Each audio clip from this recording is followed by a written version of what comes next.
left Singapore and having lived in New York City for some years, what is interesting is actually that cultural exchange between writers from both countries and more.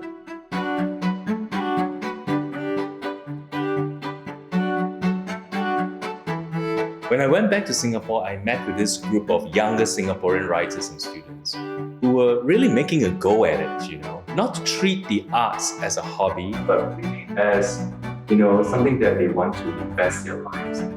And that to me was like, wow, this is good. As I found out more about them, I also actually wanted to spread the good word. That was the impulse behind Singapore Unbound. We want to be using the arts, we want to be using literature to actually, promote social and economic justice, freedom of expression, and equal rights for all. The festival theme is Archipelago Dreaming. Since 2016, we've been organizing events and panels that involve conversations and dialogue that can spark off new understandings. I'm just not sure that it is possible to find common ground, and particularly in Singapore, where the dominance of the official narrative has crowded out almost all other voices. The question is, am I in a position to do a little bit more than anyone I know on this particular front? If I am, then I do.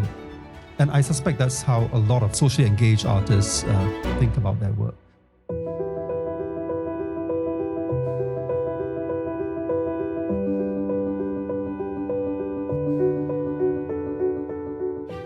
So we started growing as an arts organization.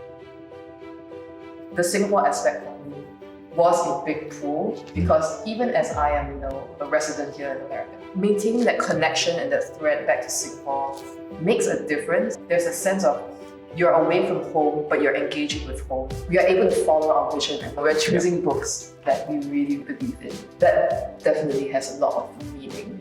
So I really gravitated towards that, even though in the beginning I was like, oh, this is so scary, but that's just great, all these scary things are worth doing.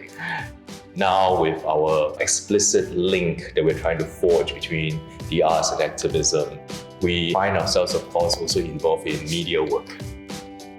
Last July, we organized the first independent media fair in Singapore.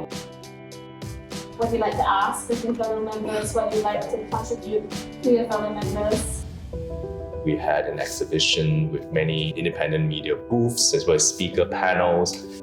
How do we protect ourselves? What is the support that we can give each other when one person has been made to look like he or she has stripped up by the state? Because that went so successfully, that has actually given birth to Nimbus, which is this independent media network. Many volunteers came to help us.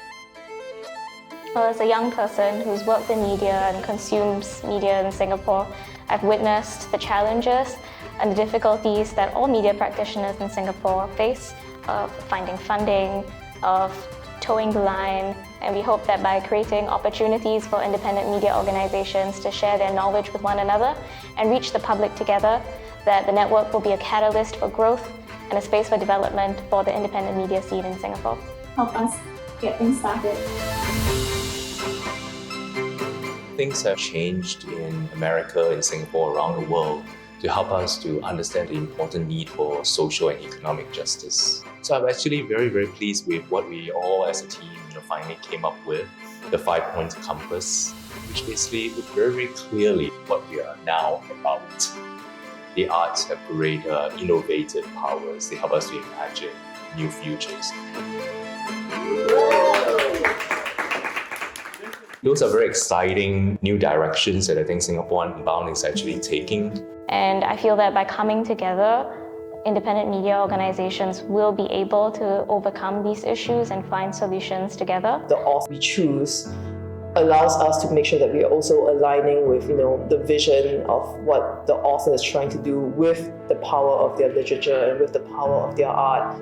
Of course, we could not have done all this work, and we cannot do, the work that we hope to do without the support of our fans, our followers, our supporters and donors. So if you like what you see at the Singapore Unbound website, if you like what we are doing, if you believe in it, I would urge you to actually make a very generous donation to help to make our vision come true.